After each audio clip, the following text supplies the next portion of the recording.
darkness. Warn everyone.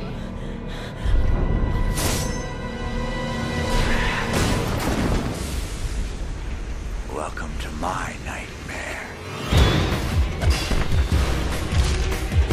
We're not safe awake or asleep.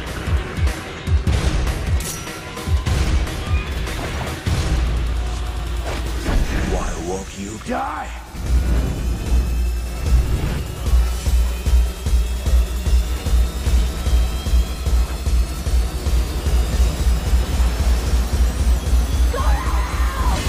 Freddy versus Jason. Place your bets.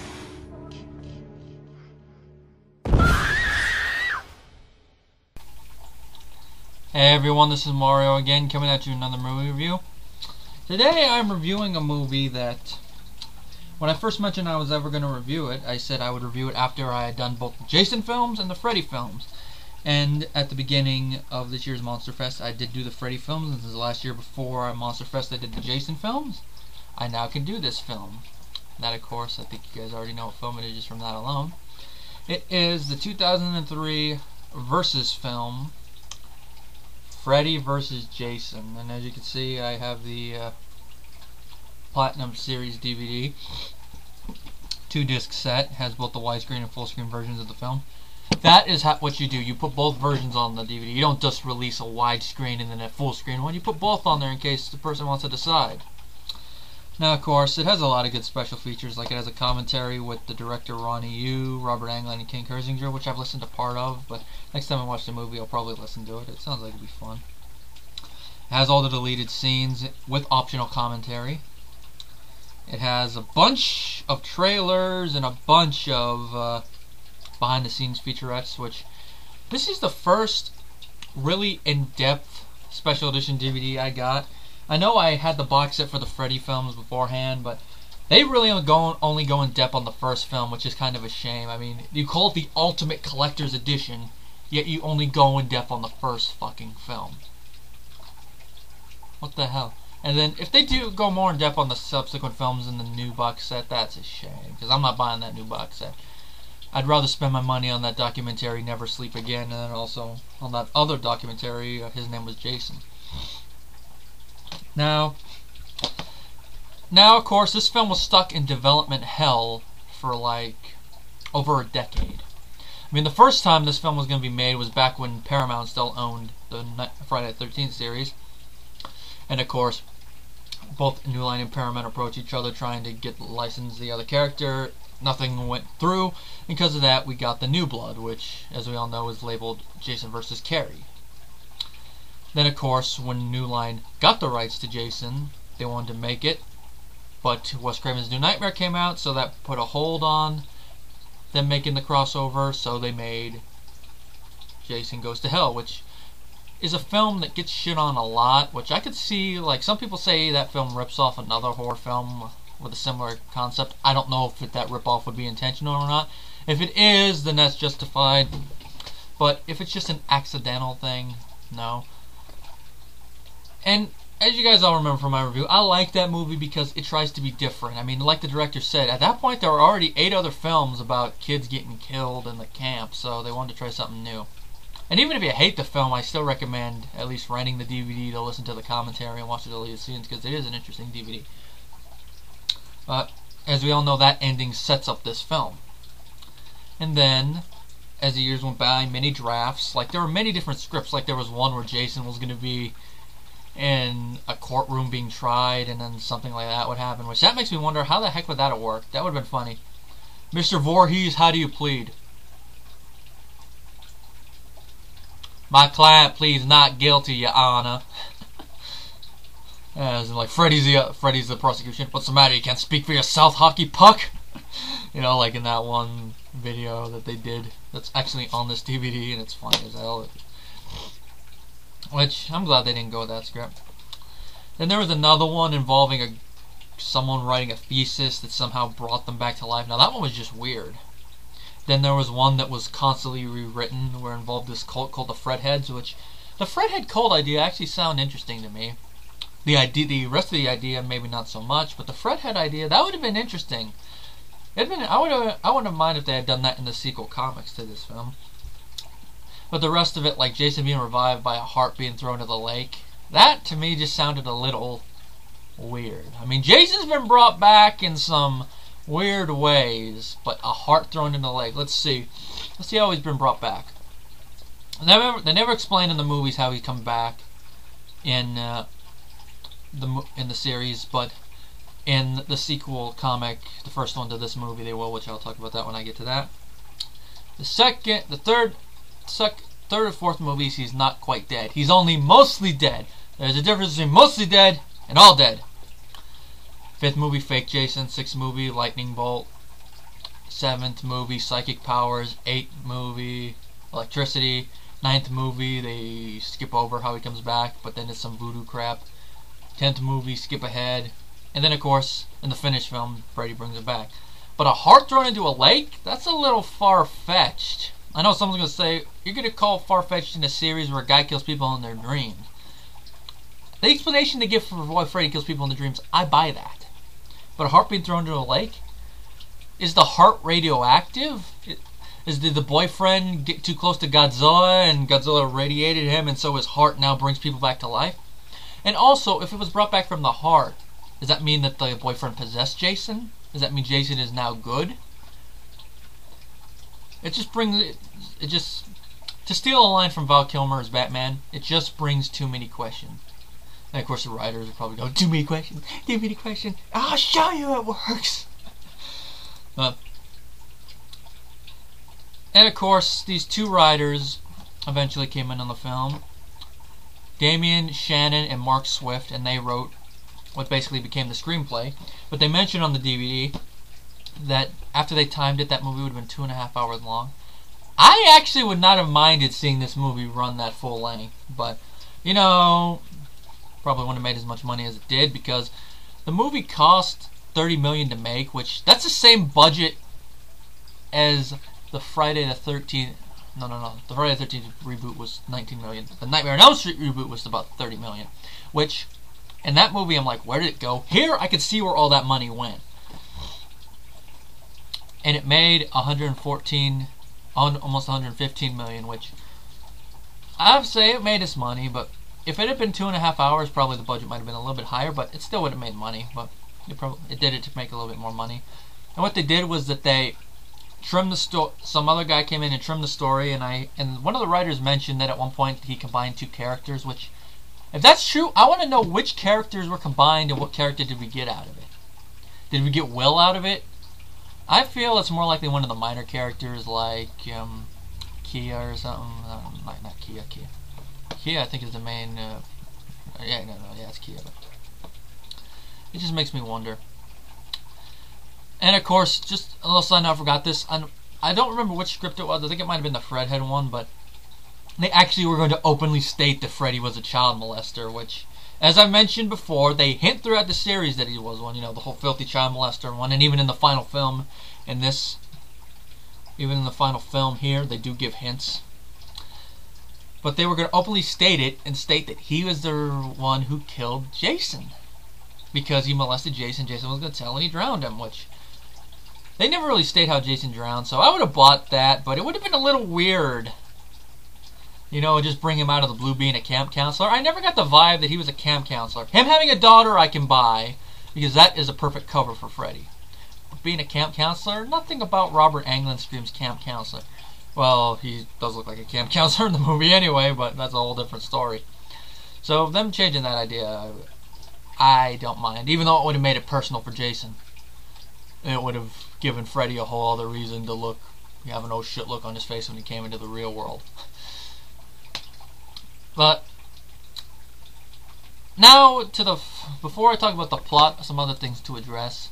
The film is directed, of course, by Ronny Yu, who, other than this, the only film that really people talk about that he did was Bride of Chucky, which I have to say, that film, you could see him more directing than this one.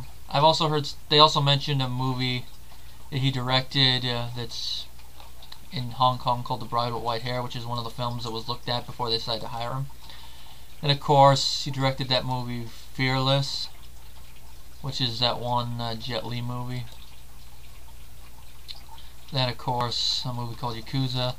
And of course, he directed a movie that the Nostalgic reviewed called Warriors of Virtue. Which I'm actually surprised at that. I'm like, alright. Freddy vs. Jason is probably my favorite of the two films of his I've seen, but it really could have been directed by someone else. There is one thing, though, that I am glad that he did, and that is, what he mentioned this on the DVD, that while filming, he wanted it to be, the fights to be raw, and that means he didn't want to do like quick cuts like MTV style editing, which you can really see in the fights, that he did not do that. He actually, as he kind of compared it to like professional wrestling in a way, is that how the fight was choreographed and stuff, not like, you know, that's basically, that's how he compared it, but the rawness of it, you know. I think if I'm making my point clear. And also practical blood and stuff like that. There actually is a good deal of practical effects. The only time that there's CGI is stuff that would be kind of impossible to do practically or very expensive. Like the Freddy caterpillar. One deleted scene thing where a guy is like walking with his back broken. That would have been a little bit more impossible. You could have done it practically, but it would have been very expensive. And some of the dream stuff. But the stuff that could have been done practically, he did do practically, which I applaud him for. But I really would have liked to see him like Sean Cunningham or even Wes Craven directed. That would have been nice. Or how about them both co-directed? Now that actually that might have been a little bit difficult, but it would have been nice to see at least one of them direct it. I know Cunningham produced it, so that's at least something interesting. Now another thing is that Kane Hodder does not play Jason. If I have any complaint about Jason, it's that. I mean, Ken Kirzinger, I will say that at least the guy that got to play him in this film is at least someone who was familiar with the character, because he did do stunt work for Kane in Part 8. And also, he's that guy that Jason throws into the mirror in Part 8. I only know that because one Freddy vs. Jason magazine, which I lost, it no longer has a cover, but I still have it. I don't know where it is at the moment, but it mentioned in one of the things where they talk about Jason, before he played Jason, he took it from Jason in Part 8, and it actually shows a picture of him throwing Ken into the mirror, which is funny. But Ken is kind of like the Frankenstein monster in a way as Jason, which I don't mind it because of the zombie Jason, so I can see that, but I really wish Kane had played it. Ken is an okay Jason. He's not as good as the previous ones, but he does the job.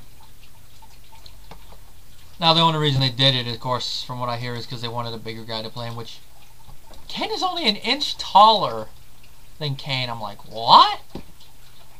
If you guys are wondering, I'm about the same size that both of them are height-wise. I'm about 6'4", 6'5"-ish, so I could have played Jason. Yeah, that's funny. The Hispanic Jason, gotta get rid of the beard. I would actually love to play Jason. I mean, I've dressed as Jason before, but anyway, I'm getting off topic. Now, the plot. The plot of the movie is that it takes place after Freddy's dead, the final nightmare, and after Jason goes to hell. Freddy is banished to the dream world, and apparently the residents of Springwood have figured out how he's been able to kill people other than him given the job by the dream demons. It's the fear. You know, that whole stemming from that song, you know, 1, 2, Freddy's coming from you, and among other stuff. So, they devise a plan to make sure that nobody knows about Freddy. I mean, they black out obituaries, they get rid of every shred of evidence. And anybody that has dreamt of him, they lock up in Weston Hills, which you guys will remember is the asylum from the third movie and the fifth movie. And of course, they're given Hypnoseal so they don't dream about him, so they don't give him fear. And because of this, Freddy is growing weaker and weaker. I guess you could say it's kind of a little bit reminiscent of that one script treatment that Peter Jackson did where the teens fall asleep and just go into the dreams and beat up Freddy. Now that would have been interesting. That would have been an interesting film. And that would have been interesting to see in this film, you know, like one of the kids going there, hey look, it's Freddy Krueger. Oh, son of a bitch. Just wait, you kids wait until I get my power back. Now that'd be funny. Yeah, bro, I can imagine Robert Englund being so over the top with that. But Freddy finds Jason and decides to use him to restoke fear in the citizens of Springwood. So he brings Jason back to life and manipulates him by taking the form of his mother. So Jason goes to Springwood and starts offing people, you know, first with that bed death, among others. And of course, it's there that we're introduced to our cast of characters. We got Lori, played by Monica Keena, Will Rollins, played by Jason Ritter, Kia, played by Kelly Roland, who most people will recognize as an R&B artist, which she's not really good here, but she's not award-winning, but decent at least. And of course, Charlie, played by Chris Marquette. Mark, played by Brendan Fletcher. Then of course, Deputy Scott. Stubbs, played by Loken Munro. Gibbs Smith, played by Catherine Isabel. And that's about all our main ones. Now, Jason Ritter, he does okay, but he's not really the best actor here. I mean, let's see what else he's done. Okay, he was in Law and Order. Hey, I think that's yeah, he's in the Law and Order season I have. Yeah, he did okay there. He played Jeb Bush in W. That's kind of funny that he played the smart Bush brother. Yeah, when the smart brother's named Jeb, you gotta know you got problems. But here, he's decent. Not the best hero we've seen from either series, because I will say Dan from Nightmare on Elm Street 4 will kick Will's ass. Tommy Jarvis, played by any of the actors, even Corey Feldman's Tommy Jarvis would kick Will's ass. But he's there. Monica Keeney as Laurie, she does an okay job. Not the best actress. None of them are the best actresses. And I guess you could say this is where the beginning of the CW look in the horror leads and stuff began. But it's not a big deal here because they at least are trying to act. It's not like the other ones where they have no chemistry together and they're basically, knock on wood. But I really wish they had just left it here. Now, I'm trying to figure out the one actor who's in here who's... Now, one of the actors in here, I'm trying to figure out which one it is, was also in Halloween Resurrection. Because he's in a background character. I think it's Fletcher. Hold on. No, that's not him. Someone here. It's the stoner character.